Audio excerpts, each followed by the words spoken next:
Chemical combination से पढ़ाने जा रहा हूँ। मैंने आपको होमवर्क दिया था कि 14 पेजेस से खुद पढ़ लेना, बट मेरे को ऐसा रियलाइज होता है कि और आगे तक देना चाहिए था। बट अब मैं अगर आपको दोबारा बोलता कि आप उसके आगे पढ़िए तो आप बोलते सर वीडियो बनाने वाले हैं नहीं, वो हम लोग को आगे आगे आगे आगे पढ़ाते जा रहे हैं, बोलते जा रहे हैं पढ़ो पढ़ो पढ़ो। जब हम सब खुद ही से पढ़ लेंगे तो सर से क्या पढ़ना। तो मैं स्टार्ट करता हूँ लॉ ऑफ केमिकल कॉम्बिनेशन। अगर ऐसा कोई भी ऐसा बच्चा होगा या कोई भी ऐसा होगा जिसको पढ़ने में इंटरेस्ट होगा तो उसने पढ़ा होगा। तो 14 पेजेस तक जो मैंने आपको बोला था उसमें बहुत सारी बेसिक चीज़ें थी, सिग्निफिकेंस फिगर और ये सारी चीज़ें कैसे निकालते हैं, एक्यूरेसी प्रिसीजन सब कुछ। बट यहाँ पर जैसे ही आप आएंगे लॉ ऑफ केमिकल कॉम्बिनेशन में तो सारे साइंटिस्ट के बारे में जिन्होंने रिसर्च किया, बहुत सारी चीज़ें की है जिसके कारण आज हमारा इतना आगे केमिस्ट्री बढ़ा हुआ है। ठीक है, तो सबसे पहला जो हमारे पास है, सबसे पहला हमारा law of conservation of mass. इसमें सबसे पहला हमारे पास जो है वो है law of conservation of mass.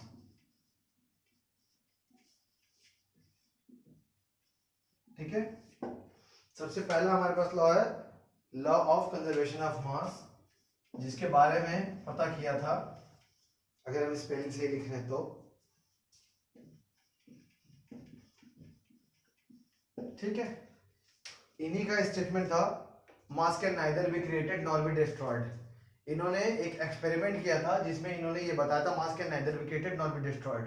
आपके लिए अभी ये चीज समझना बहुत इजी है, ठीक है, उस टाइम में बहुत मुश्किल था। तो इसको उन्होंने ऐसा एक्सपेरिमेंट किया था, इन्होंने कोल लिया था, उसके बाद नीचे वाटर लिया था और वाटर को हीट कर रहे थे और ऊपर से इन्होंने पाइप लगा रखा था जिससे कि जो भी वेपर जा रहा है या तो वो कोल में एब्जॉर्ब होगा या ऊपर से इवापोरेट होके पूरा वो फिर से आ जाएगा वाटर के फॉर्म में। तो इन्होंने ऐसे ही किया होता है सिस्टम। तो इन्होंने ये देखा था कि जितने भी वाटर की मास निकली थी तो वो पाइप से या तो कंडेंस होकर वाटर के फॉर्म में आ गई थी कुछ, बट जितना भी रिमेनिंग वाटर था यानी जितना ग्राम मिसिंग था, मास जितना मिसिंग था, वो कोल के वेट में बढ़ गया था क्योंकि कोल ने सोक कर लिया था उतने वाटर को।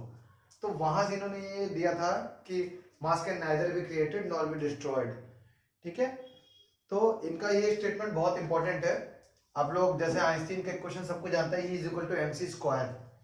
तो वहां से मास के ऊपर भी जो आइंस्टीन ने दिया था वो इनकी हेल्प से दिया था और ये बहुत पहले, ये 1789 की बात है इनकी, जब इन्होंने ये चीज फाइंड किया था मास can neither be created nor be destroyed 1789 में। ओके, अभी बहुत साइंटिस्ट आएंगे इसलिए मैं फटाफट बताते चल रहा हूँ। उसके बाद जैसे law of conservation of mass है, उसके बाद एक आया लॉ ऑफ डेफिनेट प्रोपोर्शन। ठीक है, इसमें जोसेफ जी थे, उन्होंने बताया सबका ये जैसे 1784 से 1826 तक एनसीईआरटी में आपकी ये सारी चीजें गिवन है। ठीक है, मैं आपको थोड़ा आइडिया दे दे रहा हूँ ताकि आप पढ़ें तो एकदम न्यू ना लगे। ठीक है, अब इनका था लॉ ऑफ डेफिनेट कंपोजिशन कि कोई भी चीज होती है, लाइक वाटर भी है, H2O, CO2, इसमें सबका एक कंपोजिशन है। कंपोजिशन मतलब ये है कि लाइक अगर CO2 आप ऐसे देखें तो इसमें कार्बन का कितना ग्राम होगा, 12 ग्राम। ठीक है, उसके बाद ऑक्सीजन का कितना होगा, 62 32। ठीक है, ये मास के हिसाब से देख लिए। अगर हम इनको रेशियो के हिसाब से देखें तो 1 मोल ये है, 2 मोल ऑक्सीजन है। ठीक है, तो ये किस रेशियो में होगा, इस जगह पे अगर हम देखें तो 1:2। तो ये रेशियो इनका हर जगह मेंटेन होगा। इसको बोलते हैं लॉ ऑफ डेफिनेट कंपोजिशन की, एक कंपोजिशन होगा उसी के हिसाब से सब होगा। ठीक है, अब इसके बाद लॉ ऑफ डेफिनेट कंपोजिशन के बाद आया लॉ ऑफ मल्टीपल प्रोपोर्शन। ठीक है, ये जो भी मैं आपको बता रहा हूं एक बात याद रखिएगा, आपको एक बार अपने से रीडिंग करनी है। मेरे बताने के बाद आपको एक बार इसको अपने से रीडिंग करनी है ताकि आप भी कुछ समझे, कुछ डाउट्स आपके क्लियर हो। Law of multiple proportion. ठीक है, अब इसमें देखिए एनसीईआरटी में जो इन्होंने समझाया कि हाइड्रोजन है, ऑक्सीजन है और वाटर है। ठीक है, H2O में हाइड्रोजन और ऑक्सीजन ही मिलते हैं। तो अगर इसको 2 ग्राम ऑफ हाइड्रोजन लिया, ये 16 ग्राम ऑफ ऑक्सीजन हुआ, तो वाटर बना 18 ग्राम। ठीक है, मास के हिसाब से देखें तो मासेस दो एलिमेंट के मिलके उतने ही बनेंगे ना, मास can neither be created nor be destroyed. ये सारे लॉज इन्हीं के ऊपर, सबसे पहले लॉज जो हमारे थे उन्हीं के हिसाब से सब चलता रहेगा, ठीक है। 2 ग्राम ये, 16 ग्राम ये। अब इसको अगर हम कन्वर्ट करें, क्योंकि हम लोग को थोड़ा बेसिक आता है, तो 2 ग्राम यानी कि H2, ठीक है। एक हाइड्रोजन का 1 ग्राम, 2 हाइड्रोजन का 2 ग्राम। 16 ग्राम यानी एक ऑक्सीजन। O2 अगर हम लिख देंगे तो वो 32 ग्राम हो जाएगा। एक ऑक्सीजन का मोलर मास 16। यहाँ पे बना है H2O।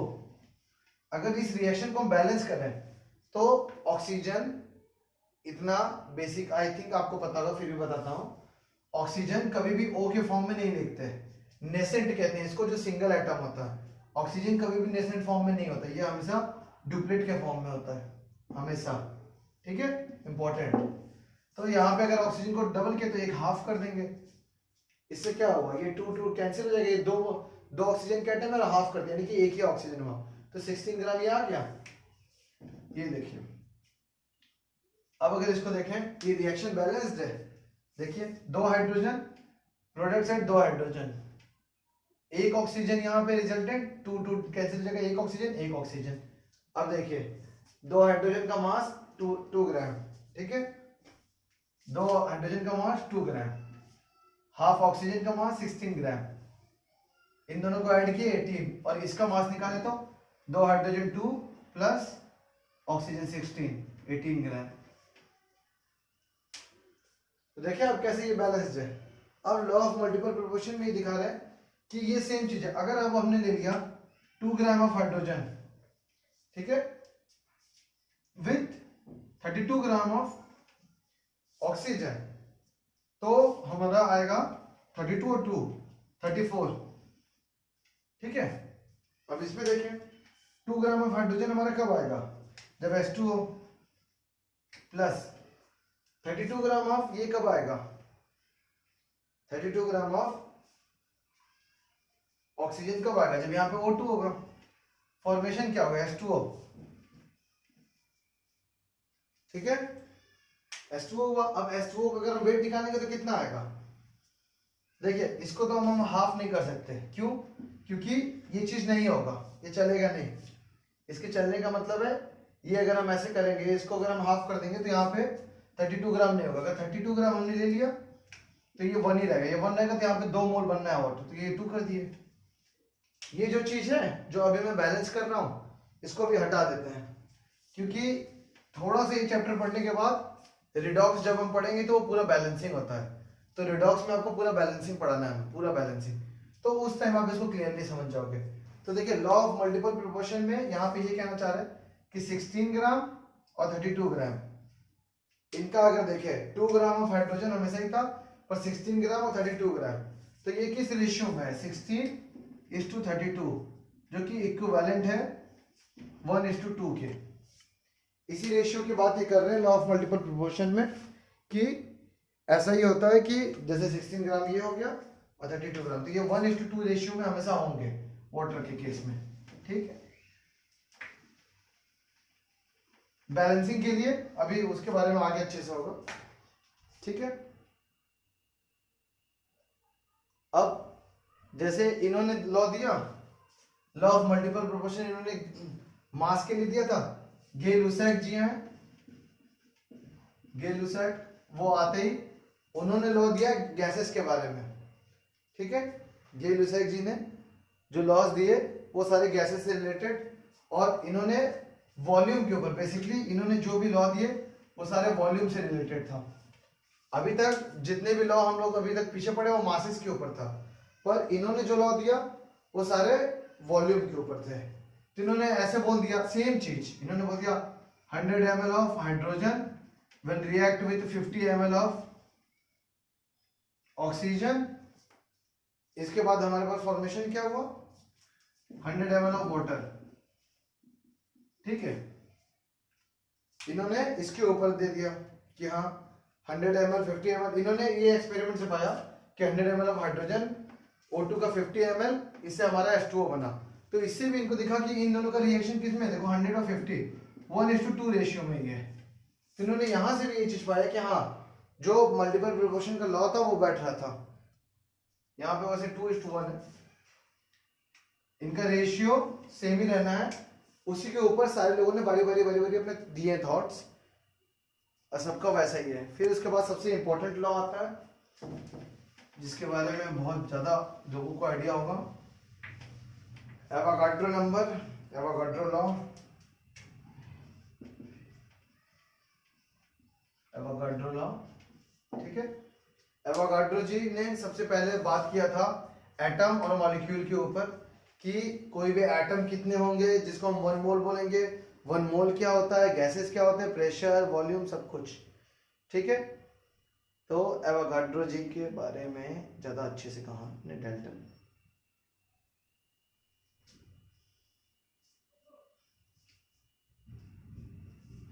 देखिए आप लोगों ने शायद कभी ये देखा होगा, PV is equal to nRT, ठीक है। एवोगाड्रो ने सबसे पहले तो ये बोला था कि equal volume of all gases at the same temperature and pressure should contain equal number of molecule. लिख देता हूँ क्योंकि ये बहुत इंपॉर्टेंट है, आपके बोर्ड के पर्सपेक्टिव से बहुत इंपॉर्टेंट है। Board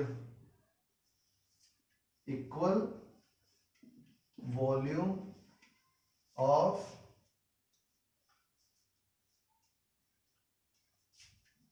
all the gases at the same temperature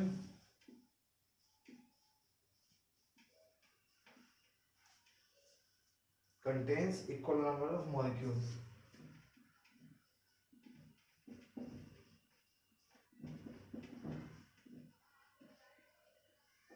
law को अच्छे से समझते हैं, ठीक है। तो इन्होंने बोला equal volume of all the gases at the same temperature contains equal number of molecule. ये पढ़ तो सारे लोग रहे हैं, बट इसको अगर समझने की बात आती है कि ये लॉ ये कहना क्या चाह रहा है। इक्वल वॉल्यूम, मान लीजिए कि ये जैसे कि एक कमरा या आप जिस कमरे में बैठे हैं उसकी वॉल्यूम तो हमेशा सेम रहेगी ना, कमरा श्रिंक नहीं कर रहा होगा, कुछ नहीं कर रहा होगा, तो वॉल्यूम उसकी सेम होगी और आपके कमरे का टेम्परेचर भी सेम होगा। अगर मान लेते हैं आइडियल केस कि हाँ टेम्परेचर वेरी नहीं कर रहा, तो equal volume of all the gases, अगर सेम वॉल्यूम में सारे गैसेस को रखा जाए सेम टेम्परेचर में, तो इक्वल नंबर ऑफ मॉलिक्यूल होंगे। जैसे कि अगर एक कमरे में ऐसे 2 बॉक्स ले लेते हैं, इसको आप एनसीईआरटी में देखिएगा, बहुत अच्छे से एक डायग्राम बना के समझाया गया है, ठीक है, जिससे बहुत अच्छे से समझ में आएगा कि अब इसमें नंबर ऑफ जो मॉलिक्यूल ये बोल रहे हैं, इन्होंने ही एवोगाड्रो ने ही एक नंबर दिया था कि 1 मोल में कितना एटम कंटेन करेगा, कितना मॉलिक्यूल होगा, कितने मोल होंगे, इन्होंने ही सारी वो चीजें की थी, ठीक है। अब इन्होंने जो इस तरह बॉक्स बना के एनसीईआरटी में एग्जांपल दिया है, जैसे 1 वॉल्यूम ऑफ हाइड्रोजन, कुछ वॉल्यूम ऑफ हाइड्रोजन इसमें रख दिए, फिर 1 वॉल्यूम ऑफ हाइड्रोजन इसमें रख दिए सेम अमाउंट में, प्लस कर दिए, एक सेकेंड, हाइड्रोजन। इस एग्जांपल को प्लीज एनसीईआरटी में आप लोग देखिएगा, डायग्राम वहां पे बहुत अच्छे से आपको मिल जाएगा। यहाँ पे ऑक्सीजन 1 वॉल्यूम ऑफ, रिजल्टेंट ये सारा चीज मिलके क्या हुआ, ये सारा चीज मिलके बना है वाटर वेपर H2O जो कि 2 वॉल्यूम का है। यहाँ पे ये दोनों मिलके 1 वॉल्यूम और 1 वॉल्यूम ऑक्सीजन मिलके यहाँ पे सारे गैसेस बने जो कि 2 वॉल्यूम है, ठीक है। ये इस चीजों को ये भी समझाना चाह रहे हैं, इन्होंने भी सेम चीज बताया था, जैसे कि हम पहले बोल दिए स्टार्टिंग से ही, हर कोई H2O के साथ ही एग्जांपल लेके समझा रहा था कि एक ही एग्जांपल है आप समझ सको।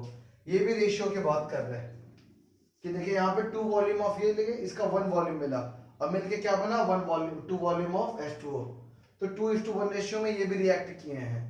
बट इन्होंने क्या किया, इन्होंने मॉलिक्यूल्स के हिसाब से बात कर ली, एक ने वॉल्यूम के हिसाब से बात की, एक ने मास के हिसाब से बात की, सारे लोगों ने बात किया, एक ही एग्जांपल लेके सारे लोगों ने किया, ताकि आप देख सके सबने काम किया, अलग अलग किया, अलग अलग पर्सपेक्टिव दिया सेम चीज के ऊपर, ठीक है।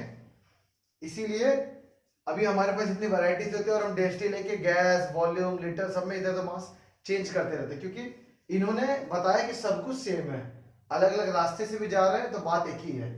मॉलिक्यूल लेके गए तो भी बात 2:1 रेशियो, वॉल्यूम लेके गए तो भी 2:1 रेशियो, मास लेके गए तो भी 2:1 रेशियो, ठीक है। ये हमारे एवोगाड्रो जी थे जिन्होंने मॉलिक्यूल के ऊपर बात की। एवोगाड्रो के बारे में भी बहुत आएगा, पर इतना समझ लीजिए कि सबके बारे में हल्का का याद रखिएगा कि एवोगाड्रो ने हमारी बात की थी मॉलिक्यूल्स के ऊपर, उनका मास वॉल्यूम, ये सबसे ज्यादा इंपॉर्टेंट वो मॉलिक्यूल्स के ऊपर बात करते थे कि कितने वॉल्यूम में कितने मॉलिक्यूल्स कितने लेके जा रहे हैं, वो सेम रहेंगे हमेशा। उसके बाद आए डेल्टन। डेल्टन एटॉमिक थ्योरी, ठीक है, डेल्टन एटॉमिक थ्योरी। इन्होंने 1808 में,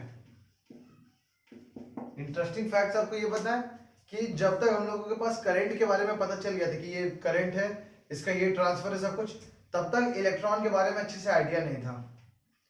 करंट के बारे में जानने के बाद इलेक्ट्रॉन के बारे में जाना क्या, ठीक है। तो ये 1808 में थे। इन्होंने एक अच्छी खासी अपनी फिलॉसफी दी थी कि इलेक्ट्रॉन या एटम होते क्या है। तो बहुत पहले जब इन्होंने थे तो इन्होंने एक नाम सजेस्ट किया था, एटोमियो। ये सब आपके एनसीईआरटी में है, ठीक है, एटोमियो, ठीक है। जो भी ग्रीक वर्ड है एटोमियो मीन तो होता है इनविजिबल, कि कोई चीज जो इनविजिबल होती है इसको एटोमियो बोलते हैं ग्रीक में। तो इन्होंने एटोमियो दिया था जहां से एटम वर्ड आया, ठीक है। इन्होंने 4 बेसिक चीज बोले थे कि सबसे पहला मैटर कंसिस्ट ऑफ एटम। ये सारे पॉइंट एनसीईआरटी में गिवन है, ठीक है। एटम्स, इसकी जगह आप इसको चाहो तो इनविजिबल भी बोल लो, पर बात तो वही है। उस टाइम के हिसाब से इनविजिबल मानते थे और सब कुछ। अभी तो हमारे पास बहुत सारी चीजें आ गई। अब सेकंड पॉइंट इन्होंने लिखा, all the atoms of given element have identical properties including identical mass, atoms of different elements different mass. देखिए अब इनका सेकंड पॉइंट इन्होंने बोला है कि जितने भी एटम है ऑफ अ गिवन कंपाउंड, ठीक है, जितने भी एलिमेंट हैं वो आइडेंटिकल प्रॉपर्टीज शो करते हैं, ठीक है, इंक्लूडिंग आइडेंटिकल मास, सब कुछ।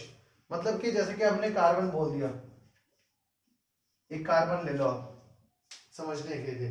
कार्बन का एटॉमिक मास कितना है, ये इसका एटॉमिक मास, पहले एटॉमिक नंबर देखते हैं, 6 होता है, ठीक है। अब ये 12 ग्राम होता है। तो इनके हिसाब से ये कह रहा था कि कार्बन हम जितनी जगह भी देख लें उसका हमेशा आइडेंटिकल प्रॉपर्टीज होगा। जैसे ये 4 बॉन्ड बनाता है तो 4 बॉन्ड ही बनाएगा, आइडेंटिकल प्रॉपर्टीज, ठीक है। इसका आइडेंटिकल मास होगा, हर जगह ये 12 ग्राम ही होगा। अगर इसके आइसोटोप नहीं आते, जैसे कार्बन के 6 और 12, इसकी बात कर रहे हो, ठीक है, 12 वाले आइसोटोप्स, तो 12 ग्राम ही रहेंगे, ठीक है। इसी के बारे में वो कहते हैं कि कोई एलिमेंट है उसका आइडेंटिकल प्रॉपर्टीज होगा, आइडेंटिकल मास होगा, ठीक है। इन्होंने थर्ड पॉइंट बोला, compounds are formed by the atoms of different elements combine in a fixed ratio. अब जो हम लोग इतनी देर से थ्योरी पढ़ रहे थे H2O का, क्या हाइड्रोजन ऑक्सीजन रिएक्ट करके H2O बनना है, H2O बना 2:1 रेशियो 2:1, इन्होंने उस बात को कह दिया कि कंपाउंड्स जो भी बनते हैं फॉर्म करते हैं एटम से। कंपाउंड बनना यानी कि H2O एक कंपाउंड है, उसका फॉर्मेशन होकर जब वो बना है तो वो एक प्रोपोर्शन, एक सही रेशियो में बना होगा और फिक्स्ड रेशियो के एटम से ही बना होगा। अब कंपाउंड और एटम में आप लोग अंतर समझ रहे होंगे, लाइक सी हाइड्रोजन ऑक्सीजन, ठीक है, ये रिएक्ट किए H2O, ये कंपाउंड है क्योंकि इसमें एक से ज्यादा है, ठीक है। इसको हम एटम नहीं बोल सकते, मॉलिक्यूल बोल सकते हैं। क्यों? क्योंकि हाइड्रोजन ड्यूप्लेट फॉर्म में है। पर अगर हम ऐसे लिखते कभी सोडियम प्लस Cl तो हम बोलते ये एटम है, ये एटम है, इनसे फॉर्म के NaCl बना, तो इसको हम क्या बोल देंगे, कंपाउंड। यही इनका कहना है कि कोई भी जब कंपाउंड फॉर्मेशन होती है एटम्स के थ्रू तो एक फिक्स्ड रेशियो में होती है, वो फिक्स्ड रेशियो में होती है, ठीक है। अब इन्होंने बोला है चौथा पॉइंट, इनका ये कहना है कि जो भी chemical reaction involve reorganisation of atom, like अभी आप सोचिए कि सोडियम पहले आइसोलेटेड ऐसे था। थोड़ा अच्छा है कि आप लोग को केमिकल बॉन्डिंग पढ़ा रखी है, तो आई होप इस वाले पॉइंट को आप समझ जाएंगे, सभी समझो। सोडियम क्लोराइड, ठीक है, अभी यहां पे जो फॉर्मेशन हुआ NaCl, तो क्या हुआ होगा, N प्लस एक इलेक्ट्रॉन दिया होगा, ठीक है। क्लोरीन के साथ क्या होगा, एक इलेक्ट्रॉन लेगा। अब ये ऐसा क्यों हुआ, तो केमिकल बॉन्डिंग में हमने पढ़ा था इसका क्या होता है 1s2 2s2 2p6 3s1।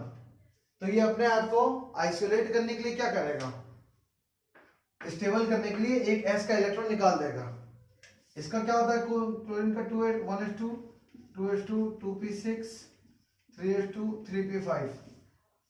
ये अपने आप को स्टेबल करने के लिए क्या करेगा, एक इलेक्ट्रॉन रिसीव करेगा। इन्होंने ये किया, तो अब इनको हम अगर टोटल समेशन कर दे तो क्या होगा Na प्लस Cl, फॉर्मेशन क्या हो जाएगा NaCl।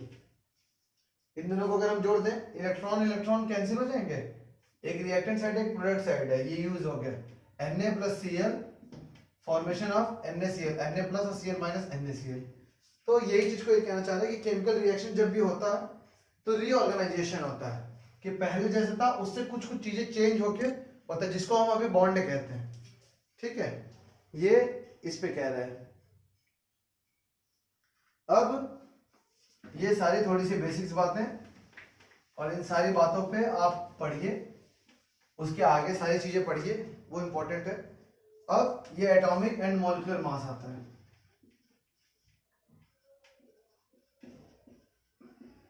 ठीक है, एटॉमिक एंड मॉलिक्यूलर मास, इसको हम देखें तो इन्होंने डिफाइन कैसे किया है। देखो, अपने पीरियोडिक टेबल में मॉलिक्यूलर मास कोई भी चीज कभी भारी है कभी हल्का है। जैसे आप अकेले ऐसे हो, ऐसे खड़े हो, और आपको कोई बोले कि आप भारी हो, तो मान लेते हैं आपका वेट ज्यादा है, आपको कोई बोला आप भारी हो, आप उससे पूछ सकते हो ना हम कैसे भारी है, एक रीजन बताओ, तो वो बोलेगा ना कि तुम इतने रिलेटिव इसके हिसाब से भारी हो, या फिर वो बीएमआई पे चला जाएगा, बॉडी मास इंडेक्स, कि बॉडी मास इंडेक्स एक फिट बॉडी की कितनी होनी चाहिए, तुम इससे ज्यादा हो। पर वो एक रेफरेंस लिया होगा ना, बिना रेफरेंस के कोई किसी को कैसे बोल सकता है। जैसे कि तुमको कोई बोल दे, किसी को भी बोल दे कि तुम काफी भारी, तुम्हारा वेट बहुत ज्यादा है, अब तुम उसको बोल दो कंपेयर करो मेरा हाथी से, एलिफेंट से, तो कैसे कैसे भारी होगी, नहीं ना। तो वो ह्यूमन में कंपेयर करेगा, बीएमआई एक रेफरेंस होना चाहिए ना। तो जब हम मॉलिक्यूलर मास या एटॉमिक मास, किसी भी मास की बात करेंगे, तो कोई एक रेफरेंस होना चाहिए ना। तो उस रेफरेंस में हम हाइड्रोजन को लेते हैं, यह हाइड्रोजन है, इसी से सारा हमारा मास निकलता है। सबसे पहले इसके ऊपर था, फिर कार्बन पे भी चले गए हम, कार्बन से 12 कार्बन वाले आइसोटोप्स पे, उस पे चले गए, बट सबसे पहले हम लोग हाइड्रोजन पे ही गए थे और हाइड्रोजन से निकाले थे। एक टर्म आपको दिखेगा 1 AMU, जिसको बोलते हैं एटॉमिक मास यूनिट, कि एक एटम का कितना मास है। ठीक है, इसके बराबर होता है 1.66, एग्जैक्ट पूरा नंबर लिख देते नहीं, इतना काफी है, इंटू 10 के पावर -24 ग्राम्स। ठीक है, और कुछ कुछ चीजें ऐसे ही लिख देते हैं जो आपको पता होना चाहिए। देखिए, mass of electron, mass of electron कितना होता है 9.1 इंटू 10 के पावर -31 ग्राम्स। ठीक है, मास ऑफ इलेक्ट्रॉन इतना, मास ऑफ प्रोटॉन